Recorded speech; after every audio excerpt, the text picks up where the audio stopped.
प्रणश्यते। ओम शांति शांति शांति। शंकरं शंकराचार्यं केशवं बादरायणं सूत्रभाष्य कृतौ वंदे भगवन्तौ पुनः पुनः। ईश्वरो गुरुरात्मेति मूर्तिभेदविभागिने व्योमवद्व्याप्तदेहाय दक्षिणामूर्तये नमः। ओम शांति शांति शांति। आध्यात्मिक कहानियाँ इस प्रवचन श्रृंखला में 5वें भाग में हम लोग प्रवेश कर रहे हैं। देखिए, एक मांडुक्य उपनिषद में आया है और वेदांत सिद्धांत में भी यही प्रसिद्ध है कि परमात्मा ही अज्ञान से जीव भाव की प्राप्ति करके संसरण की प्राप्ति कर रहा है, संसार की प्राप्ति कर रहा है, तीनों प्रकारों के तापों का अनुभव कर रहा है। भाई जैसे कोई बहुत बड़ा जंगल है और जंगल का स्वामी उसी जंगल में भटक गया, भटक जाएगा तो कोई भी हो जंगल में भटक गया दुख पाएगा। ऐसे ही संसार रूपी अरण्य में परमात्मा ही अज्ञान से जीव भाव की प्राप्ति करके नाना प्रकार के दुखों का अनुभव कर रहा है। इसलिए मांडुक्य उपनिषद में एक कारिका आती है, अनादि मायया सुप्तो यदा जीवः प्रबुध्यते अजम अनिद्रमस्वप्नमद्वैतम बुध्यते तदा। या जीव अनादिकालीन माया से अनादिकाल से सोया हुआ है। अनादिकाल से सोया हुआ मतलब आप बोलोगे नहीं मैं कहाँ सोया, मैं तो जागृत हूँ। बोले भाई ये जागना कोई जागना नहीं है। जो व्यक्ति स्वयं सच्चिदानंद रूप है वह औपाधिक चीज़ों से, सांसारिक चीज़ों से अगर सुखी दुखी हो रहा है तो वास्तव में ये जाग नहीं रहा है। जैसे जो व्यक्ति खा पी के सोया हुआ है और निद्रा में, स्वप्नावस्था में भूख प्यास का अनुभव कर रहा है, उसे वहाँ जागने वाला नहीं कहा जाएगा, बल्कि उसे तो सो गया है, अपने वास्तविक स्वरूप से बेखबर है। इसलिए अनादि माया से सुप्त जीव सच्चिदानंद रूपता को नहीं जान करके बहुत दुखी हो रहा है। इस दुख को दूर करने के लिए क्या साधन है?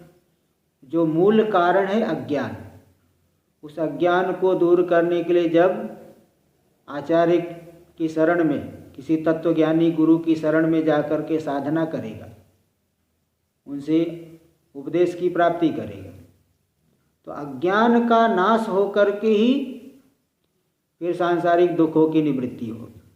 तो मूल का, बिना मूल का उपचार किए, मूल कारण का नाश किए आत्यंतिक सुख का अनुभव नहीं कर सकता।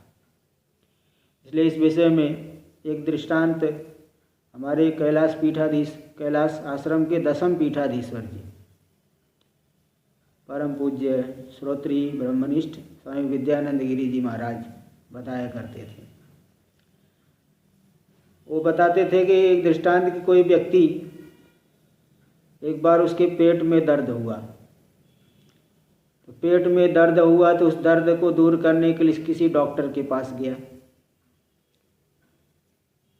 और डॉक्टर के पास गया तो बताया, डॉक्टर साहब मेरे पेट में कल रात से ही दर्द, शाम से ही दर्द हो रहा है। तो डॉक्टर ने सोचा ठीक है, पेट की दवाई मैं लिख देता हूँ दर्द को दूर करने के लिए। दवाई लिखने लगा। तब से उसने पूछा, अच्छा तुमने कल रात में क्या खाया था? तो उसने, उस व्यक्ति ने, रोगी ने बताया कि डॉक्टर साहब कल रात में मैंने जली रोटी खा ली थी। बोले भाई जली रोटी क्यों खाते हो? बोले क्या करें डॉक्टर साहब, मेरी आँख में जो है कमजोरी है, मेरी आँख से ठीक दिखाई नहीं पड़ता, तो ठीक से देख नहीं पाने की वजह से मैंने जली रोटी खा ली, इसलिए मेरे जो है पेट में दर्द हो गया, तो आप दवाई दीजिए। अब डॉक्टर जो है पेट के दर्द की दवाई दे रहे थे, लेकिन जब इस बात को सुने तो तुरंत उठ करके वो मलहम ले करके उसकी आँख में लगाने लग गए। वो व्यक्ति बोला, डॉक्टर साहब दर्द पेट में है, दवाई आँख में लगा रहे हो, ये क्या माजरा है? भाई जो है बीमार कोई और हो, उपचार किसी और का चले। ये तो बड़ी आश्चर्यजनक बात हो जाती है। ऐसा हो भी जाता है कभी कभी गलती से। एक बार एक गौ माता बीमार थी और डॉक्टर को बुलाए तो दूसरी गौ माता को इंजेक्शन लगवा दी, ठीक से नहीं जान करके। हाँ, गौ माता दूसरी बीमार है, इंजेक्शन किसी दूसरे को लग रहा है, वो भी बीमार पड़ गई। तो ऐसे ही दर्द पेट में है, दवाई आँख में दे रहे हो, लगा रहे हो, इसका क्या मतलब है? तो डॉक्टर ने कहा, देखो भाई, पेट के दर्द की दवाई दे दूंगा, दर्द तो ठीक हो जाएगा, लेकिन तुम्हारी आँख खराब है। कल फिर तुम जली रोटी खा करके आओगे, कहोगे आपने ठीक दवाई नहीं दिया था, फिर तुम्हारे पेट में दर्द हो जाएगा, फिर मुझे ही आक्षेप करोगे। इसलिए पेट दर्द तो दूर हो ही जाएगा। इस समस्या की मूल जड़ है तुम्हारी आँख की कमजोरी। तो पहले तुम्हारी आँख ठीक हो जाए, ताकि जो मूल जड़ समस्या की दूर हो जाए। इसलिए पहले तो तुम आँख की दवाई लो, पेट के दर्द को तो मैं ठीक ही कर दूंगा। तो इस आख्यायिका से यही द्योतित होती इस कहानी से कि जो हमारी मूल समस्या है, मूल समस्या को जब तक हम दूर नहीं करेंगे तब तक व्यक्ति जो है आत्यंतिक शांति की प्राप्ति नहीं कर सकता।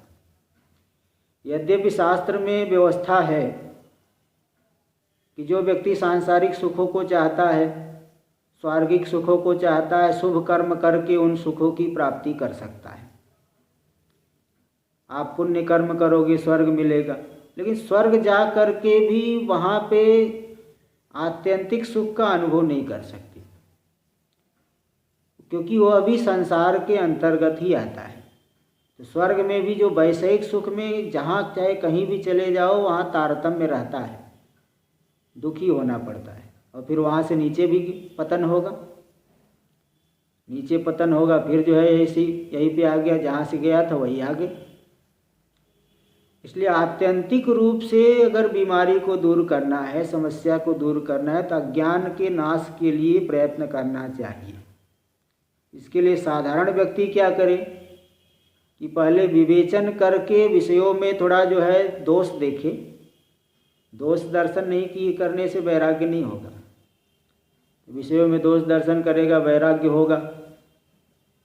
फिर श्रवण आदि जब करेगा तो उससे लाभ की प्राप्ति होगी।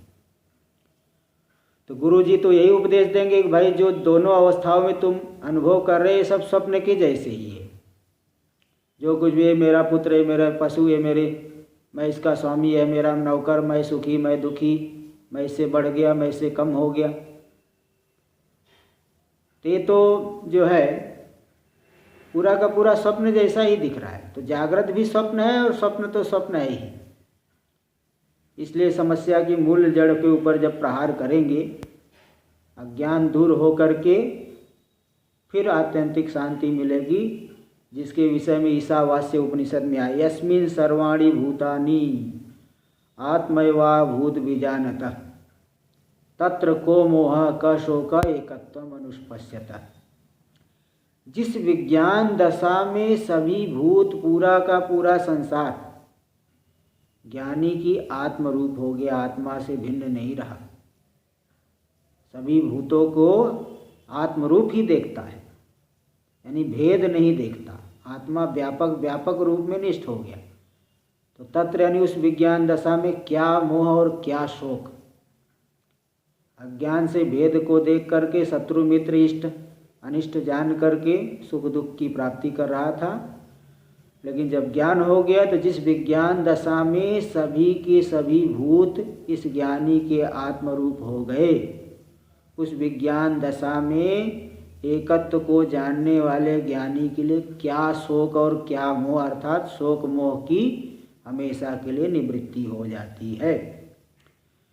तो इस शास्त्र वाक्य और आख्यायिका से यही बात सिद्ध होता है कि जब जीव जाग जाता है तो अपने अज स्वरूप को जान लेता है, अद्वैत स्वरूप को जान करके मुक्त हो जाता है। तो आज का ये प्रसंग पूरा होता है। अगले प्रसंग अगले भाग में फिर आगे की चर्चा होगी। ओम पूर्णमदः पूर्णमिदं पूर्णात् पूर्णमुदच्यते पूर्णस्य पूर्णमादाय पूर्णमेवावशिष्यते। ओम शांति शांति शांति। शंकरं शंकराचार्यं केशवं बादरायणं सूत्रभाष्यकृतौ वन्दे भगवन्तौ पुनः पुनः। ईश्वरो गुरुरात्मेति मूर्तिभेदविभागिने व्योमवद्व्याप्तदेहाय दक्षिणामूर्तये नमः। ओम शांति शांति शांति।